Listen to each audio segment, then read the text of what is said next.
Hello students, welcome back to my SYY education channel. Students, आप सब जानते हो कि हमारा चैप्टर चल रहा है वर्क एंड एनर्जी, और आज हम इसमें स्टडी करेंगे न्यूमेरिकल्स, एडिशनल न्यूमेरिकल्स जो आपकी एनसीईआरटी की बुक में नहीं है।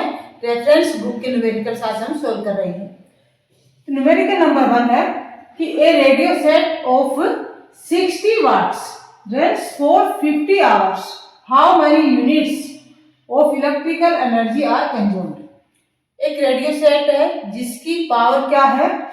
Power of radio set is 60 watts, 60 watt, and runs for time, time taken जो है कितनी देर तक चलता रहता है? 50 आवर्स, 50 आवर्स। हमें क्या फाइंड आउट करना है? हमें फाइंड आउट करना है कि कितनी यूनिट्स इलेक्ट्रिकल एनर्जी की कंज्यूम की है। इट मीन्स हमें एनर्जी को किस फॉर्म में निकालना है? किलोवाट आवर के फॉर्म में निकालना है। तो इसके लिए सबसे पहले हमें क्या करना पड़ेगा? जो पावर हमारे पास वाट में है उसको किस में चेंज करेंगे? हम उसको किलोवाट में चेंज करेंगे, और किलोवाट में चेंज करने के लिए हमें किसे डिवाइड करना पड़ेगा? 1000 से। तो क्या हो जाएगी ये? 60/1000, यानी कि क्या है हमारे पास? 0.06 किलोवाट। ये हो गई किलोवाट में पावर, 0.06 किलोवाट, और टाइम कितना है? 50 आवर्स। अब पावर का फार्मूला आप जानते ही हो, ये हम आपको पढ़ा चुके हैं। क्या है?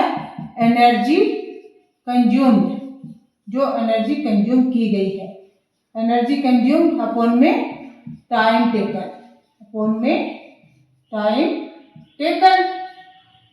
अब एनर्जी कंज्यूम्ड हमें क्या करना है? फाइंड आउट करनी है। पावर दी गई हमारे पास, कितनी है पावर?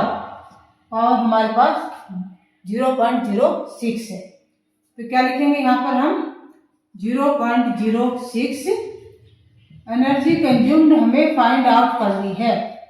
ये हमें दी गई नहीं है, तो इसके अपॉन में लिखेंगे हम टाइम टेकन। क्या है? 50 आवर्स, 50 आवर्स। अब एनर्जी कंज्यूम्ड क्या हो जाएगी? एनर्जी कंज्यूम्ड, एनर्जी कंज्यूम्ड होगी, हम पावर को टाइम से मल्टीप्लाई करेंगे। यहाँ पर टाइम अपॉन में है, लेफ्ट साइड में आएगा तो किसमें हो जाएगा? मल्टीप्लाई में। जब पावर से मल्टीप्लाई करेंगे क्या होगा?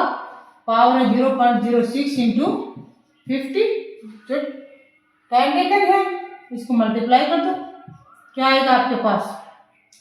6 5 जा 30, और 2 डिजिट छोड़ के डेसिमल लगा हुआ है, तो 1 2 यहाँ पर हम डेसिमल लगा देंगे। क्या आ गया आपके पास? आंसर आ गया है 3 किलोवाट आवर, यानी कि 3 यूनिट्स। 60 वाट का रेडियो जब 50 आवर्स तक रन करता है तो कितनी एनर्जी कंज्यूम करता है? 3 यूनिट्स, 3 किलोवाट आवर लिखिए, या यूनिट्स में है सीधा हमने लिख दिया 3 यूनिट एनर्जी कंज्यूम होती है। Now question number 2, what is power of a pump which takes 10 seconds to lift 150 kg of water to a water tank situated at a height of 20 metre, और G की value दी गई है 10 metre पर second. Water pump है, यानी कि जो motor pump पानी को लिफ्ट करने वाला, उसकी पावर फाइंड आउट करनी है हमें। पावर नहीं दी गई है, टाइम टेकन है 10 सेकेंड, और वाटर का जो वेट है, मास है, वाटर का मास कितना है? 150 kg, और वाटर टैंक की हाइट है यहाँ पर 20 metre. Mass of water, mass of water है यहाँ पर 150 kg। Height of water tank, कितनी हाइट पर वाटर टैंक रखा हुआ है? 20 metre. And time taken, time कितनी लेता है मोटर पंप वाटर को लिफ्ट करने में? 10 सेकेंड्स टाइम लेता है। अब हमें फाइंड आउट करनी है पावर। तो पावर को फाइंड आउट करने के लिए हमें सबसे पहले क्या फाइंड आउट करना पड़ेगा? Work done by the motor pump. Motor pump जो वाटर को लिफ्ट करने के लिए उसने कितना वर्क डन किया है। पावर का फार्मूला आप जानते हैं सब। पावर का फार्मूला क्या होता है? वर्क डन अपॉन में time taken, work done upon में टाइम टेकन। वर्क डन किसके इक्वल होता है? एनर्जी कंज्यूम के। यहाँ पर हमें मोटर का क्या फाइंड आउट करना है? वर्क डन फाइंड आउट करना है। तो वर्क डन का फार्मूला आप सब जानते हो, ये हम आपको पहले पढ़ा चुके हैं। वर्क डन का फार्मूला क्या होता है? mgh। अब यहाँ पर हम इनकी वैल्यू रखते हैं। m क्या है? 150। g क्या है? 10 मीटर पर सेकेंड, 10। और h हाइट क्या है? 20 मीटर। ये हो गई 20 मीटर हाइट। इसको कैलकुलेट कर देते हैं। क्या आएगा हमारे पास? 15 2 जा 30 और इसके आगे 1 2 3 zeros, 1 2 3 zeros आ गए। इसमें आया ये हमारे पास जूल में, इतने जूल आ गए। 30,000 जूल वर्क है। वर्क डन कितना है? 30,000 जूल। अब हमें फाइंड आउट क्या करना है? हमें फाइंड आउट करना है मोटर की पावर। तो पावर को फाइंड आउट करते हैं हम। यहाँ पर अब वर्क डन की वैल्यू रख देंगे। यहाँ पर पावर क्या होगा? 30,000 अपॉन में टाइम टेकन 10 सेकेंड्स, 10। 0 से 0 कैंसिल, क्या आ गया? 3000।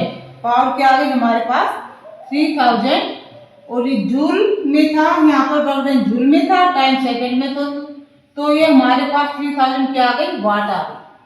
यानी कि मोटर पंप की जो पावर है वो क्या है? 3000 वाट है। अब हम इसको किलोवाट में चेंज कर देते हैं। तो किलोवाट में चेंज करने के लिए क्या करना पड़ेगा? हमें किससे डिवाइड करना पड़ेगा?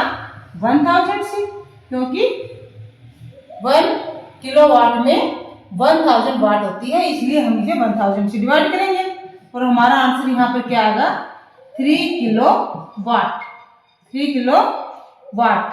जो मोटर पंप है, वाटर को लिफ्ट करने के लिए जो वाटर पंप है, उसकी पावर क्या है? 3 किलो वाट। 3 किलो वाट का वाटर पंप 10 सेकेंड्स में 150 kg वाटर को 20 मीटर की हाइट तक लिफ्ट कर देता है। यह थी इस मोटर पंप की पावर। आप अपनी बुक में दिए गए पावर, एनर्जी और वर्क डन से रिलेटेड सभी न्यूमेरिकल्स को सोल्व कीजिए। कहीं कोई प्रॉब्लम आती है तो कमेंट बॉक्स में कमेंट कीजिए और बेल आइकन को ऑन कर लीजिए ताकि नए वीडियो का नोटिफिकेशन तुरंत आपको मिल जाए और कोई भी वीडियो आप चूक न पाए। मेरे चैनल को सब्सक्राइब कर लीजिए ताकि साइंस से रिलेटेड सभी कंसेप्ट्स आपके क्लियर हो जाए और साइंस के नाम पे जो डर है वो आपके दिमाग से निकल जाए। वीडियो को शेयर और लाइक कीजिए। Thank you for watching the video.